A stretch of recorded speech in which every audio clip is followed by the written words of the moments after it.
IPhone ऐं Samsung Galaxy जड़न वडे Brandon वाला फोन इस्तेमाल कंदड़ सार्फिन ला बुरी खबर।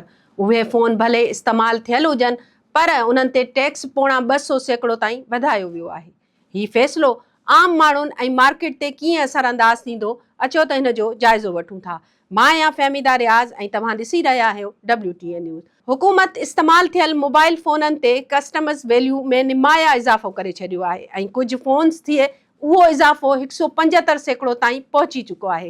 हिन फ़ैसिले खां पोइ हाणे ॿाहिरियनि मुल्कनि मां घुरायल पुराणा मोबाइल फ़ोन अघ जी भेट में घणा महांगा पवंदा, छो त उन्हनि ते लॻंदड़ टैक्स में इज़ाफ़ो थी वेंदो। सादनि लफ़्ज़नि में कस्टमर्स वैल्यू उहा क़ीमत हूंदी आहे जंहिं ते हुकूमत टैक्स जो तइयुन कंदी आहे ऐं उहो ज़रूरी न आहे त उहा साॻी क़ीमत जंहिं ते सारिफ़ मोबाइल ख़रीद कयो हुजे। मिसाल तौरु जेकॾहिं के फ़ोन $400 में ख़रीद कयो पर हुकूमत जी वैल्यू $500 मुक़ररु करे थी त टैक्स $500 ते ई वरितो वेंदो। नई पॉलिसी तहत हुकूमत 62 मुख़्तलिफ़ मोबाइल फ़ोन मॉडल्स जी वैल्यू ॿीहर मुक़ररु कई आहे ऐं वाज़े कयो आहे त फ़ोन जी हालत या ग्रेड सां को फ़र्क़ु न पवंदो, यानी भले फ़ोन पुराणो हुजे या लॻभॻि नओं, उन ते हिकु ई मुक़ररु कयल वैल्यू मुताबिक़ टैक्स लागू थींदो। हिन फ़ैसिले सां मुख़्तलिफ़ ब्रांडनि जे फ़ोननि जी क़ीमतुनि में निमाया इज़ाफ़ो ॾिठो वियो आहे। मिसाल तौरु iPhone 15 pro max ji value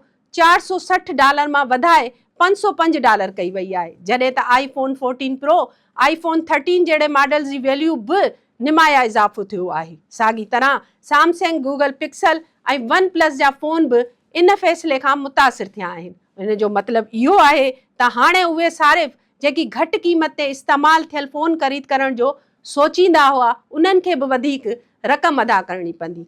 in policy में हिकु अहम शर्त बि शामिल कई वई आहे त दरामद कयल सभु इस्तेमाल थियल मोबाइल फ़ोन घटि में घटि 6 महीना अॻु एक्टिवेट थियल हुजनि। उन जो मक़सदु इहो आहे त नवनि फ़ोननि खे इस्तेमाल थियल ज़ाहिर करे घटि टैक्स ॾियण जी कोशिश खे रोकियो वञे।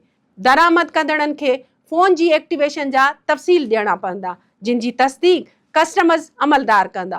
हुकूमत जे हिन फ़ैसिले पुठियां केतिरा ई सबब आहिनि। सभ खां अहम सबबु टैक्स आमदनी में इज़ाफ़ो करणु आहे, छो त पाकिस्तान खे हिन वक़्तु माली दॿाउ खे मुंहुं ॾेई रहियो आहे ऐं हुकूमत वधीक रेवेन्यू गॾु करणु चाहे थी। ॿियो सबबु अंडर वैल्यूएशन खे रोकणु आहे, यानी उहो अमल जंहिं में दरामद कंदड़ शयूं घटि क़ीमत ते ज़ाहिर करे टैक्स बचाईंदा आहिनि। नई वैल्यूएशन खां पोइ अहिड़ी गुंजाइश घटिजी वेंदी। इन खां अलावा हुकूमत मार्केट खे वधीक मुनज़म ऐं दस्तावेज़ी बनाइणु चाहे थी त जीअं गैर रस्मी या गैर क़ानूनी वापार खे महदूद करे सघिजे। जेकॾहिं को मोबाइल मॉडल हिन नई फ़हरिस्त में शामिल न आहे त उन जी वैल्यू कस्टमर अमलदार पाण कानून तइ कंदा। वधीक इहो त जेकॾहिं कंहिं फ़ोन जी इनवॉइस क़ीमत मुक़ररु वैल्यू खां वधीक आहे त टैक्स उन खां वधीक क़ीमत ते लागू थींदो। हिन फ़ैसिले जा असर सिधी तरह आम सार्फ़नि ते पवंदा। मोबाइल फ़ोननि जूं क़ीमतूं वधंदियूं ऐं इस्तेमाल थियल फ़ोन ख़रीद करण बि